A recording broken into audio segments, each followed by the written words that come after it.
चेतन सूद का आप सबको सादर नमस्कार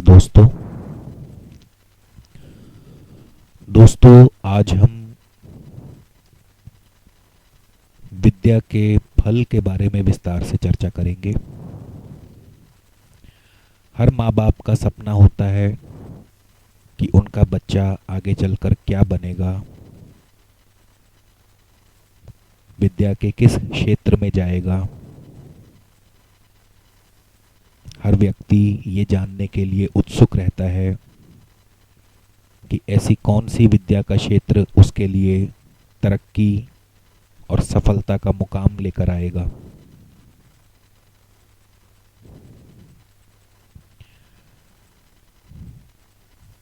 आजकल के दौर में विद्या के अनेकों क्षेत्र प्रचलित हैं।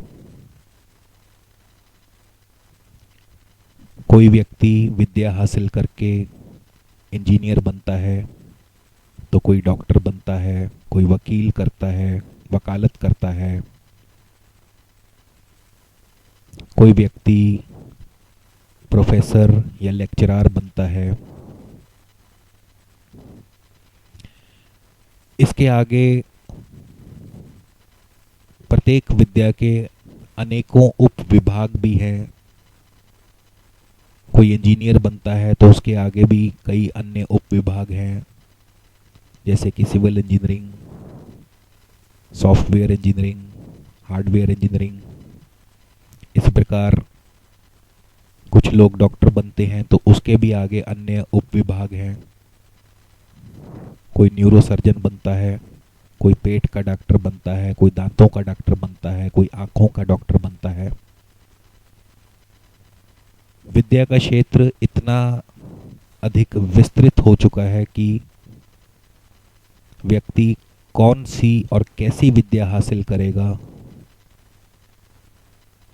आजकल कुंडली के द्वारा ये जानना लगभग असंभव सा हो गया है।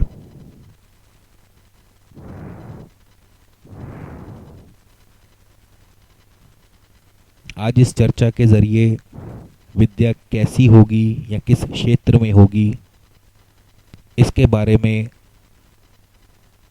आपसे चर्चा न करके बल्कि व्यक्ति को उस विद्या का फल कैसा मिलेगा, इसके बारे में आपसे चर्चा करूंगा। आपने देखा होगा कि बहुत से लोग इंजीनियर तो बन जाते हैं मगर उनका कार्य क्षेत्र कोई और ही होता है। बहुत से लोग डॉक्टर बनते हैं मगर वो डॉक्टरी का पेशा न अपना करके किसी अन्य कार्य में अपना पेशा अपना लेते हैं। इसी प्रकार बहुत से लोग वकालत करके भी वकील नहीं बनते। ऐसा क्यों? तो आज इसी के बारे में आपसे विस्तार से चर्चा करूंगा। दोस्तों, लाल किताब के मुताबिक चंद्र को विद्या का कारक माना गया है और चंद्र की स्थिति ही आपको बतलाएगी कि जो विद्या आपने हासिल की है या जिस क्षेत्र में भी आपने विद्या हासिल की है वो विद्या जीवन में आपके काम आएगी या नहीं, आपको उस विद्या का फल मिलेगा या नहीं, ये चंद्रमा की स्थिति पर निर्भर करेगा। तो आइए आज हम 12 भावों में विद्या से संबंधित चंद्रमा के फल को जानने की कोशिश करते हैं। इससे पहले एक अन्य बात आपसे और बताना चाहूंगा कि चंद्रमा की स्थिति के साथ साथ ये भी ध्यान रखना अति आवश्यक है कि चंद्रमा पर दृष्टि डालने वाले कौन कौन से ग्रह हैं। यदि मित्र ग्रहों की चंद्रमा पर दृष्टि हो, जैसे कि बृहस्पति, सूर्य अथवा मंगल, तो जो भी विद्या से फल मिलेगा या जो भी विद्या से संबंधित फल होगा वो शुभ होगा। और यदि चंद्रमा पर उसके शत्रु ग्रह बुध, शुक्र, शनि, राहु या केतु उस पर दृष्टि डाल रहे हों तो विद्या से संबंधित फल की हानि होगी। इस बात का सदैव ध्यान रखें। तो आइए 12 भावों में चंद्रमा का विद्या से संबंधित फल कैसा होगा इसके बारे में जानें। यदि किसी व्यक्ति का चंद्र खाना नंबर 1 में बैठा हो, जैसा कि आप अपने सामने चित्र में देख सकते हैं,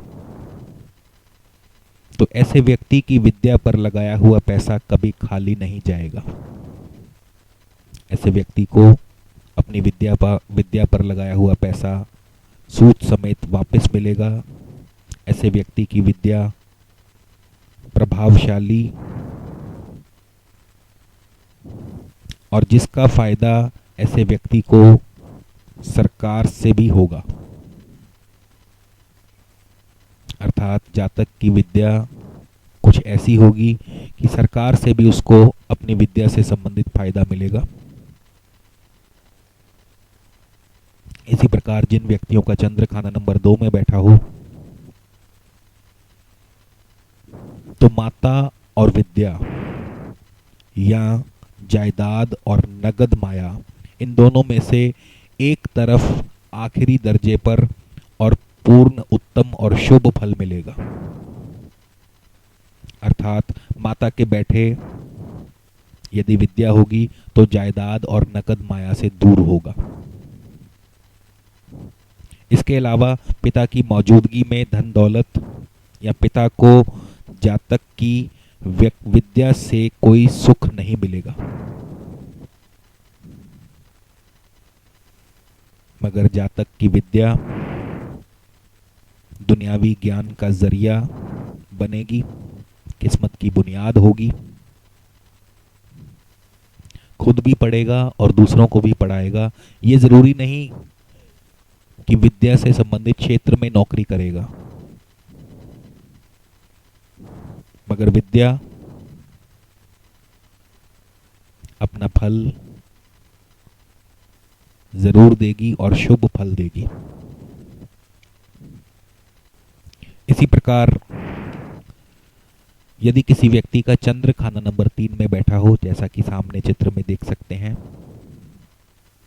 तो जिस कदर ऐसे व्यक्ति की विद्या बढ़ती जाएगी, पिता की आर्थिक हालत कमजोर होती चली जाएगी, मगर ऐसे व्यक्ति की विद्या कभी रुकेगी नहीं और अंत में विद्या अपनी कीमत देगी।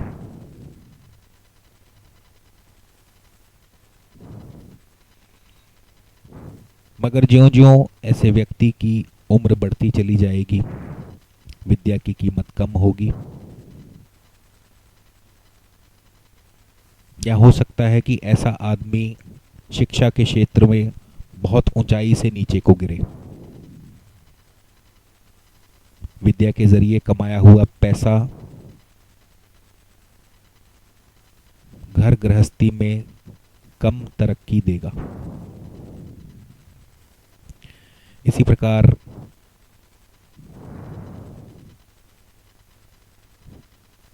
यदि किसी व्यक्ति का चंद्र खाना नंबर 4 में बैठा हो, तो ऐसे व्यक्ति को विद्या से हमेशा नेक और उत्तम फल प्राप्त होगा। ऐसे व्यक्ति की विद्या पूर्ण होगी या ऐसे व्यक्ति को अपने आप विद्या पूरी करने में हर प्रकार से मदद मिलती रहेगी। उसकी विद्या नेक और सुख देने वाली विद्या होगी। इसी प्रकार यदि चंद्र खाना नंबर 5 में बैठा हो,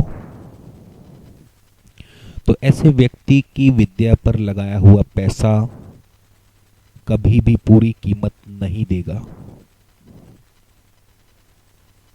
ऐसे व्यक्ति की विद्या बच्चों की तालीम से संबंधित या कोई टेक्निकल विद्या होगी, मगर उसे अपनी विद्या पर लगाया हुआ पैसा कभी वापस नहीं मिलेगा, बल्कि लोगों द्वारा उसकी विद्या का नाजायज फायदा ही उठाया जाएगा।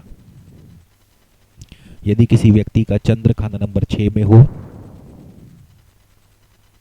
तो ऐसे व्यक्ति की विद्या प्रभावशाली होगी, लेकिन विद्या हासिल करने के लिए जो कीमत और खर्च उसे करना होगा वो काफी तकलीफों से करना पड़ेगा। यदि चंद्र खाना नंबर 7 में बैठा हो, तो ऐसे व्यक्ति की विद्या शादी होने से पहले ही पूर्ण हो जाएगी, या जब तक विद्या हासिल करता रहेगा तब तक शादी नहीं होगी। ऐसे व्यक्ति की विद्या बहुत मुश्किलों से अपना फल देगी, यानी ऐसे व्यक्ति को उसकी विद्या बहुत मुश्किलों से उसके काम आएगी। इसी प्रकार चंद्र यदि खाना नंबर 8 में बैठा हो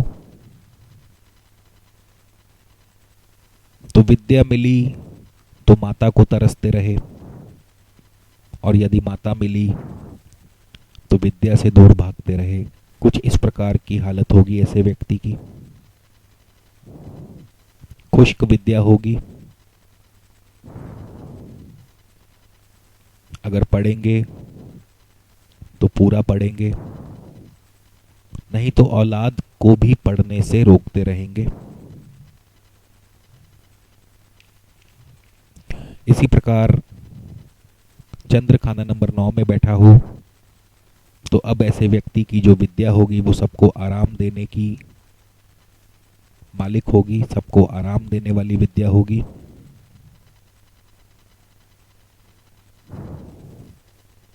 चंद्र खाना नंबर 10 में बैठा हो तो ऐसा व्यक्ति विद्या से नफरत करता होगा, ना तो स्वयं पढ़ेगा ना दूसरों को पढ़ने देगा, यहाँ तक कि अपने अध्यापकों का भी कोई खास सम्मान नहीं करने वाला होगा। ऐसे व्यक्ति की विद्या में बार बार रुकावट आएगी और उसकी विद्या उसके किसी काम नहीं आएगी।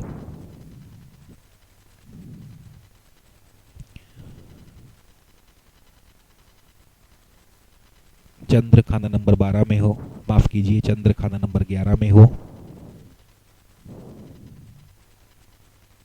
तो ऐसा व्यक्ति या तो पढ़ेगा तो पूरा पढ़ेगा वरना अनपढ़ होगा। और यही कुछ हाल विद्या का भी होगा, यदि फायदा मिलेगा तो विद्या से पूरा फायदा मिलेगा वरना बिल्कुल भी नहीं मिलेगा। चंद्र खाना नंबर 12 में हो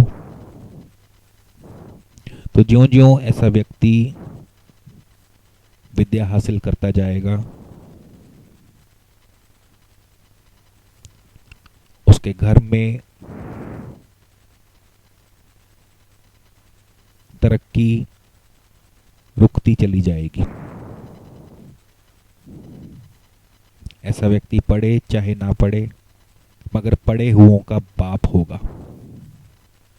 तालीम की कीमत मिले या ना मिले मगर अपनी विद्या से अपनी तालीम से उसकी कीमत हासिल कर लेगा।